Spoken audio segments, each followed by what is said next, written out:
Hey, Blue Table fans, this is going to be the most boring video that you've ever seen.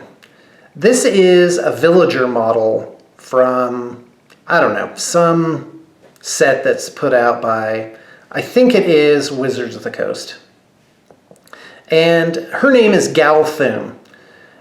She became a very interesting non-player character in one of my games.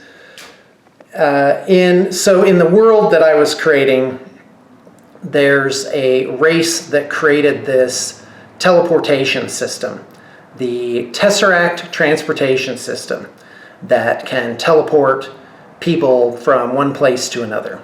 And it takes the form of a giant tetrahedron. No, yeah, it's a tetrahedral transportation system. So anyway, whatever I called it. It was these glowing, ornate, metal gilded tetrahedrons, basically a four-sided dice, floating there, and they could transport people from one location to another. And these are the remnants of a Cyclops race. And in my game, the Cyclopses are very intelligent and very advanced. But they're also long dead on this half of the planet. They still exist on the other half of the planet. So what happens is the Cyclopses, again, incommunicado, completely on the other side of this world, no interaction whatsoever for 10,000 years from the place that the player characters are from. They breed humans in these huge Mesopotamian-looking cities and basically just use them as whatever, servants, test subjects, food. And in these cities, the humans are treated quite well.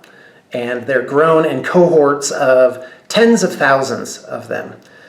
And they wear uniform clothing, white togas basically, or tabards, and that are gilded with golden threads in ornate patterns.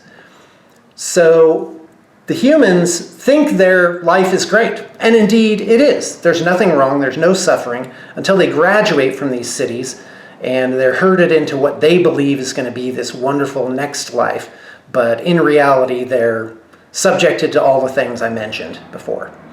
Now, in my game, there was a Cyclops still on the dark side of the world where the player characters were, and he had turned himself into a lich, and that's why he was exiled by the other Cyclopses.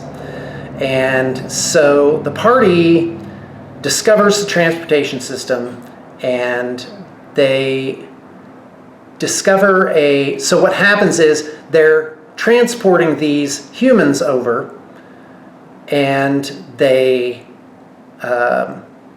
they're supposedly for this lich to do with whatever he wants to do with them, right? But the lich is sleeping. And in the meantime, all these ghouls, this whole horde of cavern ghouls, as I called them, have infested his underground lair. So they're the ones eating these poor offerings that come through this portal. And so they think they're going to this next life, but actually they meet a pretty grisly end immediately when they arrive. So the party arrives, they clear out all the cavern ghouls, and two of these people show up, a boy and a girl. They're like 14 or 15 years old. And the cohorts have code names. So like one of these cities with 10,000 humans in it will all have the same last name, which is, in this case, Thun. So, and then they have a first name. So her first name is Galthoon, and then she comes through with a brother, quote unquote, named Halthoon.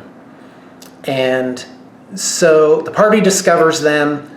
They figure out what's happening, what I just explained to you, and they basically take these two poor creatures back to the village, and that's where Galthoon's story arc happens.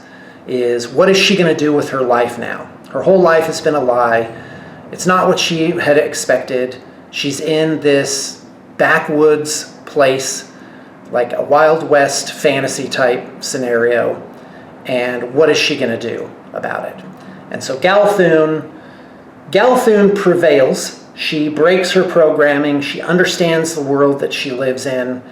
And Halthoon, by contrast, the male, he ends up, all of this just breaks his mind. He just can't handle it. And he basically finds the most sedentary, simple job that he can find, and he lives out his life in nominal obscurity. Galthoon goes on to be part of this adventuring party, changes her clothes, learns new skills, learns new languages. Her thing is that she has a wand of magic missiles, and that's what she does for the party.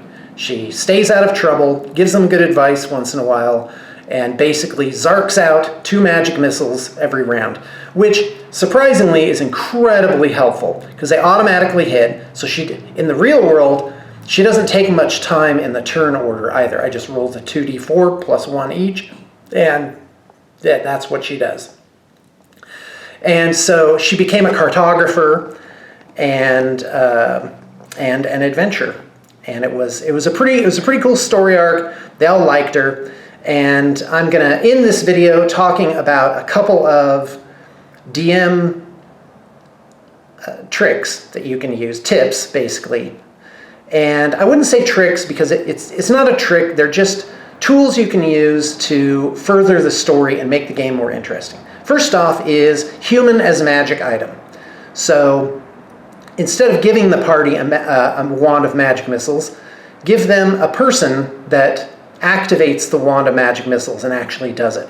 You help with their action economy, and you also provide a way for you to communicate with the party, like this person has ideas, maybe not even good ones. You can throw them off the trail sometimes.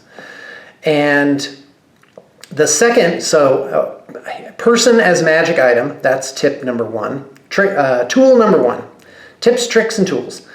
And then the second one is I call it the puppy.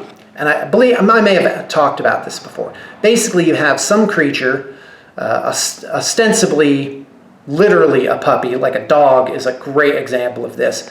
The party takes this dog under their wing, but guess what? You play the dog. The dog could betray their position. It could run off. It can always provide some sort of interesting substrate for what's going on. And so the puppy can be a human. And in comic book lore, this could be called a dependent non-player character. It's like an Aunt May.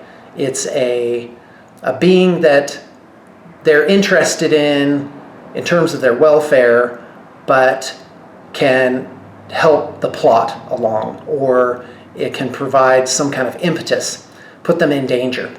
And so my players can identify a puppy pretty quickly. They're like, oh, this is a puppy. And they act accordingly, because sometimes they don't want that around, because the puppy can definitely put a wrench in the works, unless you're ready to just leave them out to dry.